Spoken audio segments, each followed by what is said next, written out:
Assalamualaikum warahmatullahi wabarakatuh. Jumpa lagi di channel Matematika Pak Anton. Baik, pada video kali ini kita akan membahas konsep dasar dimensi 3, yaitu bagian kelima. Kita akan membahas tentang jarak garis ke bidang dan jarak bidang ke bidang. Oke, sebelum kita mulai jangan lupa untuk mengklik subscribe dengan loncengnya agar channel ini terus berkembang lebih baik lagi, dan jika ada pertanyaan atau koreksi silahkan isi kolom komen.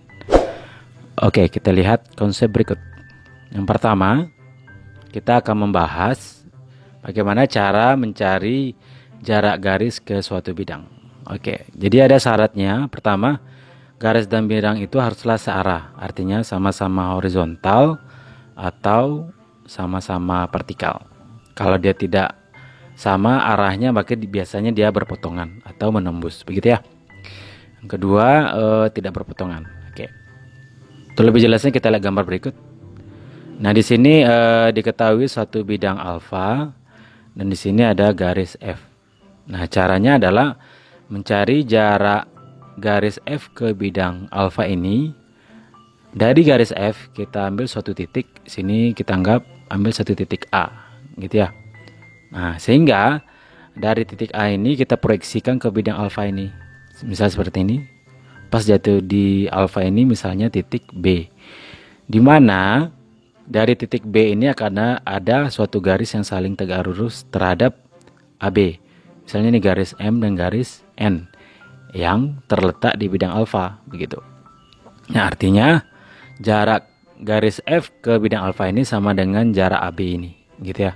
Jadi caranya pertama, ya, jarak garis F ke bidang alfa itu pertama kita ambil suatu titik di garis itu. Misalnya di sini titik A. Artinya dari titik A ini akan kita tarik garis yang tegak lurus atau kita proyeksikan ke bidang alfa, misalnya menembus di B, gitu ya. Nah, dari titik B ini akan ada suatu garis ya yang berada pada bidang alfa yang saling tegak lurus terhadap AB ini. Maka jarak garis F ke bidang alfa adalah AB, begitu.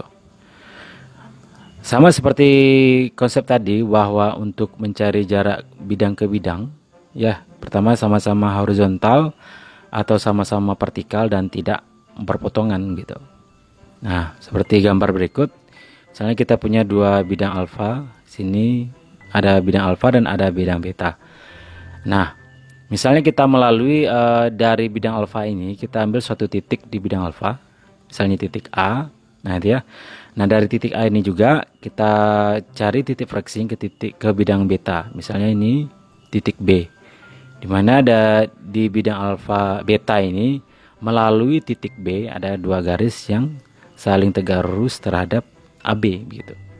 Sama seperti tadi kita mencari jarak garis ke bidang. Makanya prinsipnya adalah jarak bidang alfa ke bidang beta itu dari bidang alfa kita ambil suatu titik. Nah, dari titik A yang kita ambil itu, di sini misalkan titik A, kita tarik suatu garis yang tegak lurus dengan dan menembus beta, misalnya di titik B. Dimana dari titik B ini ada garis yang berada di bidang beta itu saling tegak lurus dengan AB. Maka jarak alfa ke bidang beta adalah AB. Oke, untuk lebih jelasnya kita lihat contoh berikut ini. Oke, contoh yang pertama. Di sini diberikan balok ABCD EFGH, ukurannya 12, lebarnya 9, tingginya adalah 6. Pertanyaannya adalah, pertama tentukan jarak rusuk EH terhadap bidang alas. Kedua, jarak rusuk FG terhadap bidang BCHE. Kemudian jarak bidang ADHE terhadap bidang BCGF. Kemudian jarak bidang ABFE terhadap DCGH, gitu ya. Kita lihat yang pertama, jarak rusuk EH terhadap bidang alas. Alasnya kan ABCD. Nah, kan EH, gitu ya. Nah, kita ambil suatu titik dari rusuk EH ini atau garis EH ini, misalnya kita ambil titik E, gitu ya.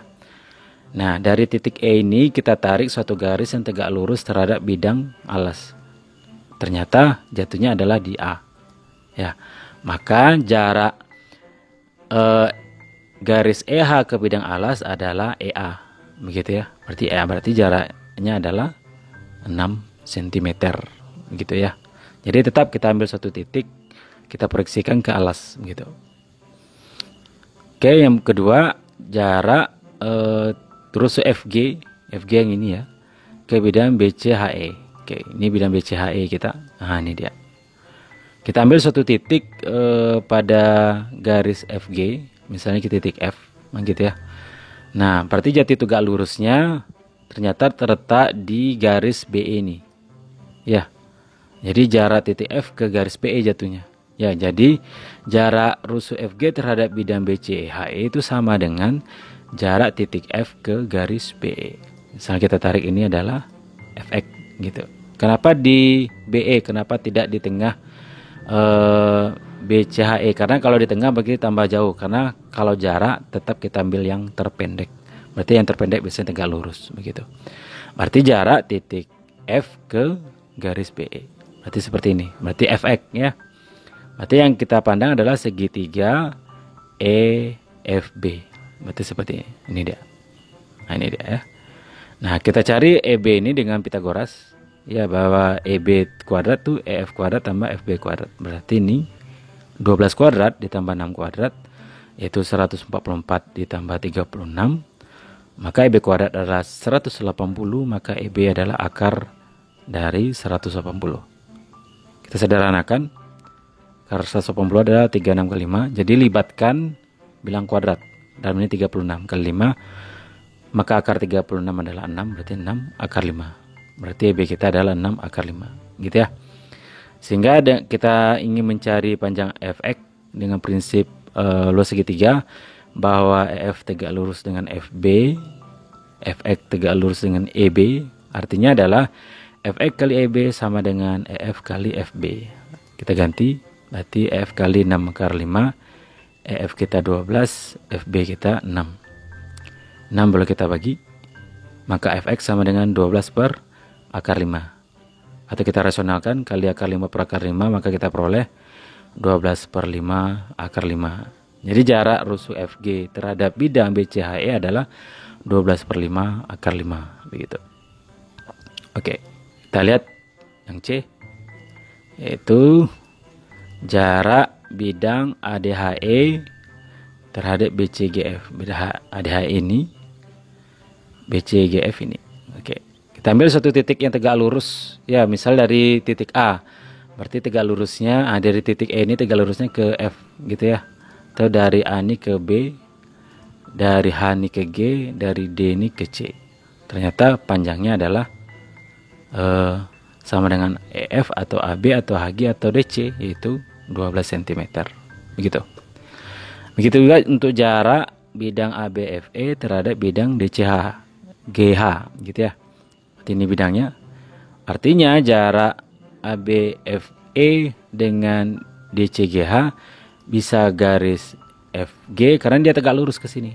Atau kita ambil titik dari B berarti ke C jatuhnya tegak lurus, atau dari A ke D jatuhnya tegak lurusnya, atau dari E ke H. Berarti FG, BC, AD, EH yaitu 9 cm. Jadi jarak bidang ABFE terhadap bidang DCGH adalah 9 cm. Oke. Berikut kita lihat contoh yang cukup lumayan rumit ya. Ini dia. Diketahui kubus LMN OPQR yang panjang rusuknya 12 cm. Tentukan jarak bidang KPR dan bidang LQN. Berarti ini segitiga ya, karena 3 huruf nih. Oke, pertama kita gambar dulu. Ini dia. KLMN OPQR rusuknya 12. Gitu ya. Sekarang ada bidang KPR. Bidang KPR ini. Ada bidang LQN. LQN ini. Berarti dia segitiga. Ya, segitiga. Ya, segitiga sama sisi gitu ya. Karena ini kan diagonal sisi semua ini. Nah, seperti kemarin ya, bahwa kita mencari dua bidang ini berarti biasanya kita menggunakan garis tinggi segitiga. Maka dari bidang KPR kita tarik suatu garis tinggi segitiga. Ini dia. Nah, ini juga kita tarik satu segitiga. Berarti dari KPR kita ambil garis tingginya KX, dan dari LQN kita ambil garis tingginya adalah QY gitu ya. Nah, artinya sama dengan kita mencari jarak garis KX ke garis XY. Kalau kita buat penampangnya begini, ya, jari KX terhadap garis KY gitu ya. Berarti penampangnya seperti ini. Kita ambil, berarti kita ambil suatu titik, misal dari X ini ke garis KY gitu. Maka kita tarik lagi, kita ambil penampangnya. Nah, seperti ini, KY M Q X O gitu ya. Nah gitu, berarti jaraknya adalah dari titik X ke garis Y. Berarti kita ambil suatu garis tinggi, kita hubungkan X dengan Y nanti ya. Nah ini dia, ya. Jadi dari X ke garis Y adalah XZ gitu ya, kita anggap XZ namanya. Ini berarti ini kan 12, ini kan diagonal sisi KM itu yaitu 12 akar 2 ya, maka separuhnya adalah 6 akar 2 gitu ya. Maka kita cari QZ dengan teorema Pythagoras, atau cara cepatnya 12 ini kita sederhanakan menjadi 6 akar 4, kan 12, 6 kali 2, maka QZ nya adalah 6 akar 6, karena 4 ditambah 2 6 akar 6. Nah karena kita ingin mencari XZ ya, maka ya perhatikan segitiga QZ di mana XY tegak lurus dengan XY, kan XY tegak lurus dengan XY dan QY tegak lurus dengan XZ. Maka XZ-nya adalah QY kali XZ sama dengan XY kali XY. Maka 6 akar 6 kali XZ sama dengan 6 akar 2 kali 12. 6 boleh kita bagi ya. Akar 6 dibagi akar 2 dapat akar 3. Artinya XZ adalah 12 per akar 3. Kita rasionalkan akar 3 per akar 3, maka dapat 12 per 3 akar 3 yaitu 4 akar 3. Jadi jarak antara bidang KPR dengan LQN adalah 4 akar 3 gitu ya. Jadi memang kalau kita yang mencari bidang ke bidang, kalau biasanya berbentuk segitiga, kita mengambil suatu garis tinggi. Dalam ini garis tinggi adalah KX dan QY begitu. Oke. Maka dari sini dapat kita simpulkan untuk mencari jarak garis ke bidang, maka dari garis ini ya, misal garis F, maka kita ambil satu titik A, maka tarik tegak lurus ke bidang alfa, misalnya jatuh di titik B, di mana dari titik B ini ada satu garis yang saling tegak lurus terhadap AB, maka jaraknya adalah AB. Begitu juga dengan bidang dengan bidang ya, ini bidang alfa, ini bidang beta. Maka dari bidang alfa ini kita ambil satu titik A, kita jatuhkan tegak lurus ke bidang beta, misalnya jatuh di titik B, di mana dari titik B ini ada dua garis atau beberapa garis yang saling tegak lurus, misalnya garis M dan N. Maka jarak bidang alfa ke bidang beta adalah AB. Begitu.